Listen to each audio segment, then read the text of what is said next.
2019년 7월 4일 우리나라에 대해 반도체, 디스플레이 3대 핵심 소재 수출 규제를 시행한 일본 정부. 이번 달 7일에는 우리나라를 백색 국가에서 제외하는 수출무역관리령 개정안까지 공포했는데요. 오는 28일 시행을 앞둔 지금 우리 정부는 어떤 조치를 준비 중일까요? 2019년 한일 무역 전쟁 그 원인과 대안을 알아봅니다. 올여름 뜨거운 날씨보다 더 뜨겁게 불타오르는 게 있습니다. 바로 한일 무역 갈등인데요. 총성 없는 경제 전쟁, 과연 어떤 방향으로 흘러가게 될까요? 네, 일본의 화이트리스트 배제 시행을 앞둔 지금 우리 정부의 대처 방안과 향후 계획은 뭔지 산업통상자원부 이호연 무역정책관과 함께 얘기 나눠보겠습니다. 어서 오세요. 안녕하세요. 자, 7월 일본 정부가 갑작스럽게 우리나라에 대한 수출 규제 강화 조치를 취했는데 네. 그 구체적인 내용부터 조금 살펴볼까요? 크게 두 가지로 발표를 했습니다. 네. 첫 번째는 잘 아시다시피 한국의 반도체 산업에 상당히 중요한 세 가지 품목을 네. 불화 폴리이미드, 불화 수소, 포토레지스트 3개 품목에 대해서 포괄 허가를 금지를 시켰어요. 네, 맞아요. 이제 예를 들어서 이제 그 포괄 허가를 금지시켰다는 얘기는 이제 3년 단위로 해서 네. 한 그 물량이라는 게 자유롭게 수출할 수 있는 한 일주일 3년 단위로 해서 일주일 정도 되면 이제 수출 허가를 내주는 네. 그런 포괄 허가를 이제까지 내주고 있다가 네. 7월 4일부터는 이 세 개 품목에 대해서는 포괄 허가를 내주지 않고 개별 허가로만 무조건 해야 된다. 네, 그렇게 해서 이제 계속 그 이후부터도 이제 세 개 품목에서 수출 허가를 이제 일본 업체들이 한국에 수출하는 업체들이 수출 허가를 신청하고 있고 일부 이제 언론에도 나왔습니다만 포토레지스트 네. 같은 경우는 이제 2개 허가가 좀 나와 있고 아직 브라수소에는 아직 이제 허가가 나오지 않을 걸로 저희는 파악을 하고 있고요. 네. 네. 그다음에 또 중요한 것은 이제 이런 세계 품목별 접근한 게 아니라 한국을 아예 화이트 리스트 국가에서 이제 배제시키는 조치를 그러게요. 네. 발표를 했고 8월 28일 날 네. 이제 요거는 이제 내각 결정을 거쳤고 공표도 했고 네. 8월 28일부터 시행이 될 예정인데 네. 이제까지 한국이 화이트 국가였기 때문에 그러니까 포함됐기 때문에 이제 수출 우대 조치 혜택을 좀 받았습니다. 네. 그래서 아까 말씀드렸던 포괄 허가를 받을 수 있고 네. 그런 차원에서 이제 그 캐치홀이라고 상하허가도 저희가 좀 규제를 덜 받았는데 요게 그 화이트 리스트에서 배제하게 되면은 포괄 허가가 제한이 돼서 이제 개별 허가로 건별로 심사를 좀 받게 되게 되는 네. 효과가 있고요. 네. 탄소섬이나 공작기계 같은 네, 것들 네. 이런 것들도 대량 파괴 무기라든지 재래식 무기로 전용이 될 수 있는 품목들 같은 경우에는 상황에 따라서 허가를 받아라라는 그런 이제 캐치홀, 이걸 통상 캐치홀이라고 얘기하는데요. 그것도 좀 엄격하게 적용하겠다라는 네. 그런 조치를 발표를 했습니다. 생각할수록 황당하고 참 괘씸하고 우리 맞습니다. 저희 입장에서 참 그래요. 네. 그렇습니다. 우리 기업들이 아무래도 좀 상당한 피해를 보게 되지 않을까 싶은데요. 일본이 우리나라를 화이트리스트에서 제외한 진짜 이유가 뭘까요? 수출 당국자들이 이야기하는 것도 정치인들이 얘기하는 것도 이유가 달라요. 초창기에 그 일본이 조치를 발표할 때는 일부 정치인들은 한국의 징용 판결 문제와 네. 연계시켜서 결부시켜서 그 문제가 그 국제 협약에 있어서의 한국의 어떤 약속을 이행하지 않는 거다. 그러면서 그럼으로써 신뢰가 훼손이 됐다. 네. 그래서 수출 통제와 연계시킨 거다라는 이야기들을 좀 많이 했었어요. 그렇죠. 그러다 보니까 이런 것들을 집중적으로 얘기를 좀 하다 보니까 아마 이 사람들이 WTO 제소와 관련된 부분이 있기 때문에 네. 정치적인 문축적으로 활용되는 것 WTO 제소에 국가 안보에 대한 예외 조항을 걸고 예외를 받을 수 있지만 만약에 정치적 목적에 의해서 이걸 활용한다. 네. 그러면 국가 안보를 이유로 한 예외를 허용받기가 상당히 어렵습니다. 그러다 보니까 그 이후부터는 표면적으로 네. 한국의 수출 통제 이슈를 걸다든지 아니면 이제 양국과의 향자 협의가 좀 미흡했다. 그런 이유를 걸고 그 이후부터는 줄곧 그 두 가지 이슈를 집중적으로 제기를 하고 있습니다. 국제적인 그 수출 통제 제도 평가 결과만 봐도 최근에 한국이 더 통제를 잘하고 있다, 일본보다. 그런 통계도 있네요. 그 보셨군요. 네네. 예, 저 ISIS라고 예. 국제안보과학연구소에서 그렇죠. 5월 달에만 발표가 네네. 된 걸로 제가 알고 있습니다. 한국의 경우는 이제 지속적으로 상승을 해갖고 17위까지 상승을 했어요. 네. 근데 이제 일본은 오히려 좀 정체됐다가 좀 지난해 같은 경우는 더 떨어졌어요. 그래서 한국보다 낮은 36위 아이고. 랭크가 됐습니다. 그래서 이런 국제적인 공인기관이라든지 저명한 기관에서도 한국의 수출 통제 제도 자체를 상당히 긍정적으로 예.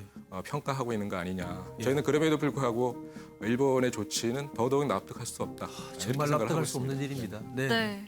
그런데 지난 8월 7일에 일본 정부가 우리나라를 화이트리스트에서 제외하는 수출 무역 관리령 개정안을 공포를 했는데요. 그러면 어떤 점이 달라지게 되는 건가요? 심사 기간이 좀 많이 늘어나요. 예. 그러니까 예를 들어서 포괄 허가를 받을 때는 한 7일 정도면은 저희가 허가를 받을 수 있는데 그거는 최장 한 90일, 통상 90일 정도 걸립니다. 그리고 신청을 해놓고 나서 그럼 세 달 후에 나온다. 기업들 입장에서 상당히 좀 리스크한 요인들이 되죠. 그러겠네요. 신청을 해놨는데 제가 이제 일본 기업도 수입을 좀 받아야 되는데 제가 언제쯤 수출 허가가 떨어질지, 그럼 이제 우리 기업 입장에서 언제 수입을 할 수 있게 될지 그러니까. 이런 부분들이 또 허가가 그 기간 동안에 장기간 또 기다려야 되고요. 그렇죠. 또 실제 허가가 날지 안 날지도 불투명한 상황이기 때문에 거기에 대한 어려움들이 기업 운영하는 데서 상당히 어려움이 있을 거라 생각이 되고 또 하나는 서류가 좀 많아집니다. 개별 허가로 가게 되면은 이제 엄격하게 서류들을 보겠다. 그래서 가장 중요한 게 한국을 통해서 제3국으로 들어가는 게 있는지. 그러니까 이제 이걸 전문용어로 이제 최종 사용자를 확인하는 의무를 또 수출자에다 부과를 하거든요. 거기에 대해서 관련된 서류라든가 이런 것들을 증명해 줄 수 있는 서류들도 많이 요구하고 있기 때문에 서류 부담도 그만큼 좀 많이 늘어나게 돼요. 이런 부분들이 이제 건벌 허가, 개별 허가 체계로 갔을 때 저희 기업들이 갖게 되는 부담이고 또 하나는 이제 우리가 전략 물자는 이렇게 국제 통제 체제에서 다 이렇게 통제라 이런 것들이 제도가 완비가 돼 있는데 전략 물자는 아니지만 비전략 물자 중에 무기로 전용될 수 있는 품목들이 좀 있습니다. 이런 것들도 예전에 이제 포괄 허가 체제에서는 그 부분에 대해서 크게 보지는 않았는데 이런 이제 개별 허가 체계로 가게 되면은 그런 것도 좀 엄격하게 보게 되기 때문에 조금 기업들 입장에서는 리스크하다는 요인들이 많이 어렵게 됐다. 어렵게 되는. 이렇게 말씀드릴 네, 수 네. 있을 것 같습니다. 기업들이 굉장히 어렵게 되는데 우리 정부에서는 어떤 대책들을 좀 가지고 계신지.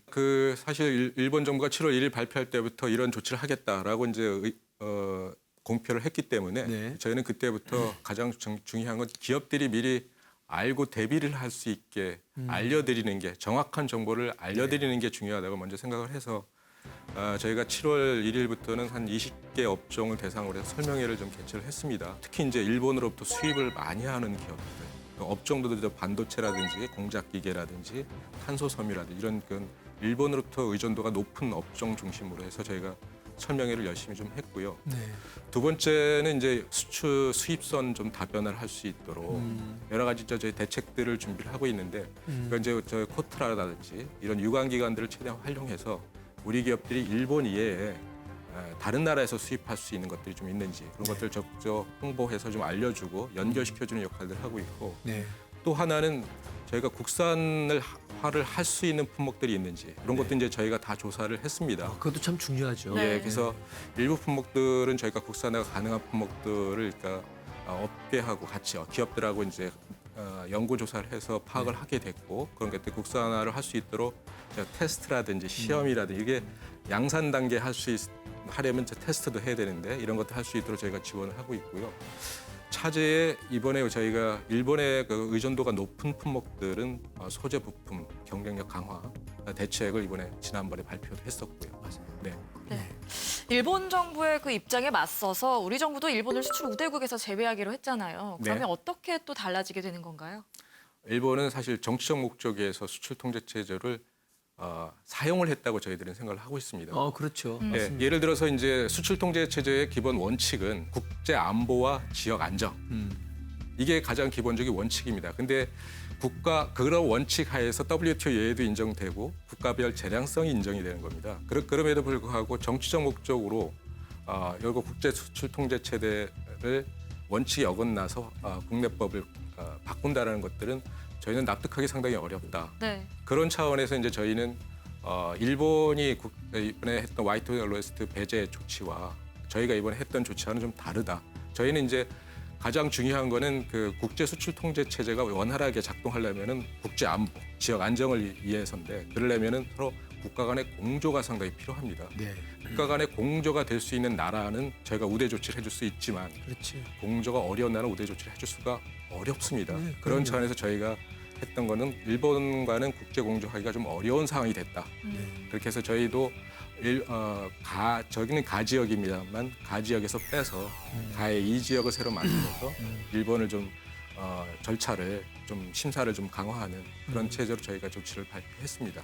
네. 그럼 아까 말씀하셨듯이 뭐 심사 서류라던가 기간도 조금 달라지게 되는 건가요? 네, 그 서류 심사 기간들은 뭐 예를 들어서 5일에서 15일 정도로 아마 늘어나게 될 거고요. 네. 예, 그다음에 서류 종류도 제출해야 된 서류 종류도 3종에서 한 5종 정도로 늘어나게 됩니다. 그만큼 이제 저희도 일본 수출에 대해서 일정 정도 좀 심사를 좀 자세히 좀 들여다보겠다. 네. 이런 내용으로 보시면 되겠습니다. 네. 네. 그 일본이 이제 수출 규제를 하면 우리가 할 수 있는 방법이 일본 외에 다른 나라에서 구해올 수 있는지를 따져봐야 될 것 같아요. 네, 그렇습니다. 자, 수입국 다변화를 일반 기업들이 지금 이 짧은 시간에 하려고 그러면 참 힘들 텐데, 네네. 예, 그 부분에서 정부가 좀 도와줄 수 있는 부분들이 좀 있을까요? 일본으로부터 수입을 많이 했던 이유들 중에 물류 비용도 상당히 저렴하고 그렇죠. 그럼요. 예. 그런 점에서 일본에 수입을 많이 했어요. 다만 이제 네. 일본이 좀 리스크 요인들이 생겼기 때문에 유사한 제품들을 생산하고 있는 기업들을 많이 이제 조사를 많이 했습니다. 네. 그러다 보면 조금 먼 지역에서 들어오는 경우도 좀 있어요. 이럴 때는 이제 물류비 같은 것들이 부담도 있기 때문에 저희가 이제 그 지원하고 있는 여러 가지 프로그램 중에 중소기업부하고 산업통상자원부가 이제 갖고 있는 여러 가지 마케팅 지원이라든지 이런 지금 프로그램 중에 물류 비용을 좀 할인해서 제공하는 그런 프로그램들이 좀 있습니다. 네. 이런 것들은 이제 좀 적극적으로 활용할 수 있도록 안내를 좀 해드리고 있고요. 네, 네, 네. 그리고 당장은 할 수 있는 건 아니지만 다른 나라 기업들하고 이제 전략적 제휴를 하거나 또 필요하다면 이제 M&A 또 좀 같은 걸 통해서 차제에 이제 우리 기업들이 그런 경쟁력을 가질 수 있는 특히 이제 소재나 부품 쪽에 네. 이런 것도 할 수 있는 그런 프로그램 지원할 수 있는 프로그램도 갖고 있고 수출을 지원해 줄 수 있는 여러 유관기관들 코트라라든지 무역협회 그다음에 중진공 이런 기관들 10분 활용해서 총 동원시켜서 네. 최대한 수입선 다변할 수 있도록 지원 노력을 좀 하려고 준비하고 있습니다. 네. 꼭 좀 그렇게 해주십시오. 네. 네. 이런 일본의 수출 규제가요, 국제 무역 질서를 흔들고 있는데요. 이게 결국은 일본에 대한 신뢰를 무너뜨리는 결과를 초래해서 역풍을 맞이하게 될 거다. 이런 얘기도 있던데 어떻게 생각하시나요? 최근에 그 일본 언론에서부터도 네. 일본 기업들이 다른 제3국으로 나가서 한국으로 수출하는 방안들, 좀 우회 수출 전략들을 하는 기업들도 있다라고 얘기하고 일본 기업들이 오히려 뭐 우리 대기업들의 납품을 많이 했지 않습니까? 사실 이제 글로벌 기업들 중에 우리 대기업들이 갖고 있는 바잉 파워도 상당히 이제 크지 않습니까? 커졌죠. 그런 차원에서 네, 보면은 그럼요. 상당히 중요한 판매처를 잃게 된다는 그런 위기 의식을 일본 기업들도 많이 하고 있습니다. 그런 차원에서 본다면 일본 기업들 자체도 이제 그런 어려움을 많이 호소하기 시작했다라는 그런 말씀 먼저 드리고 싶고요. 두 번째 이제 글로벌 서플라이는 일본의 소재와 한국의 그 부품 경쟁력하고 완제품 경쟁력하고 그걸 통해서 제3국 중국이라든지 제3국 나오는 그런 서플라이 체인이 공급 사실이 이렇게 연결되어 있는 상대 분업 구조가 잘 돼 있는 지역이 또 동북아 지역이에요. 네, 네. 그렇습니다. 그런 차원에서 그 질서 자체가 국제 분업 체제를 깨뜨리는 이번 조치가 될 수 있다라는 그런 판단을 하고 있기 때문에 네. 특히 이제 미국의 반도체 협회 같은 이런 부분에 상당히 우려를 많이 하고 있습니다. 그렇죠. 그래서 우리가 갖고 있는 반도체 경쟁력이 상당히 글로벌 네. 산업에 미치는 영향이 크기 때문에 거기에 우려도 상당히 많이 하고 있어서 그런 부분들이 다분히 뭐 일본 기업, 국내 기업뿐만 아니라 글로벌 기업들도 이런 국제 분업 질서를 좀 어렵게 하는 그런 조치이지 않은가 그런 걱정들을 많이 하고 있습니다. 중국의 추격에 일본의 압박까지 우리 경제가 무척 참 많이 어려운 길을 걷고 있습니다.